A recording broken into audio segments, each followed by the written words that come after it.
Alright, the playoffs are about to begin, and we're starting off with a rematch of last year's semifinal between the Toronto Scepters and the Minnesota Frost. Going into this series, I know that Toronto may have the better regular season record, but I'm actually picking Minnesota to beat them again. Plus, Toronto only won 2 out of their 6 matchups against Minnesota over the course of the season. 3 of those games involved them allowing 4 or more goals.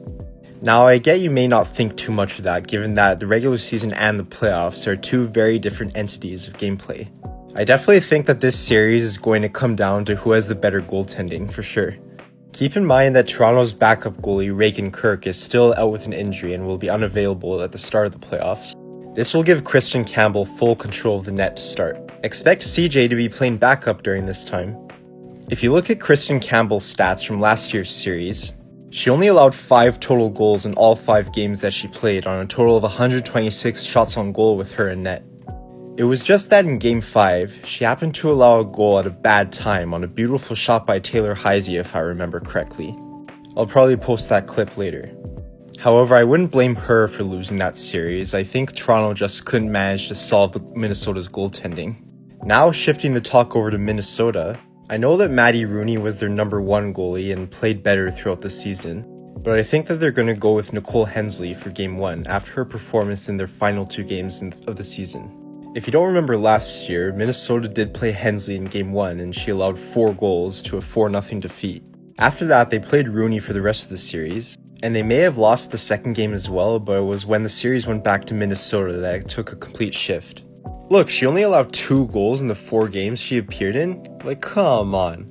Now, it looks like she did have some help from her defense in 2 games in Minnesota, but still, to have your goalie play like that during the playoffs is very key in going far.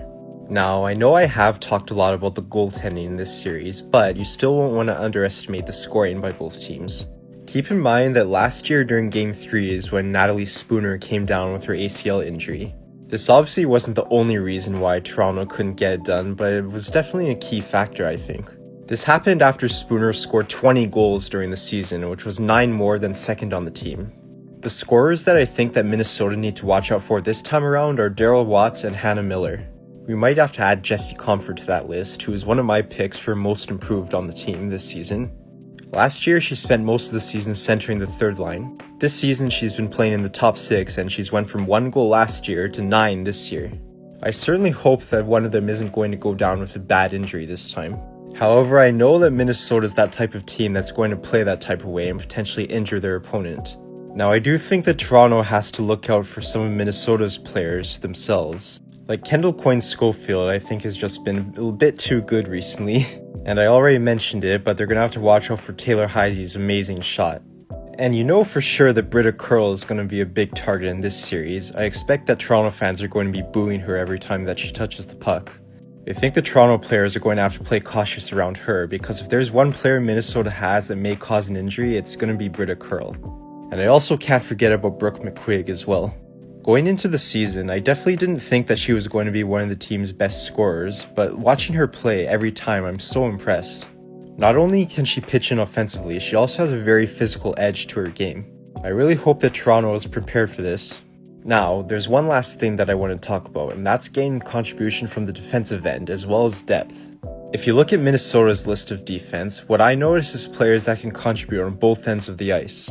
When I watch Claire Thompson and Sophie Jakes play, not only do they pitch in on the score sheet, they're also able to prevent the other team from generating chances when they need to. 2 of their D that I think the team definitely hopes will be there for the long term. In Lee Steckline's case, I wasn't overly impressed with her performance this season. She may not be the fastest skater at this point, but she still can shut players down. Also, she got her only 3 goals of the season in the final 2 games. Now, if you compare that to what Toronto has on their backhand, I don't see a lot of the same. Something that I hope I certainly don't see happen is Troy Ryan playing Renata Fast over 30 minutes in a non-playoff game. Yeah, I get it, you want your best D to be out there as much as possible. But keep in mind, you are playing a series, it's not just a one-off game, and it's also a team game, not an individual effort. Plus, now that Ali Monroe has been given the alternate captaincy, I'd like to see the Monroe-Flanagan pair get their good share of minutes. I see Flanagan as like the backup puck-moving offensive D, which I think the team should be taking advantage of. But anyways, enough of me rambling around. I hope that you enjoyed this series. Let me know your thoughts on how you think this series will go in the comments below, plus any points I may have missed. Stay tuned for my preview of the Ottawa vs Montreal series.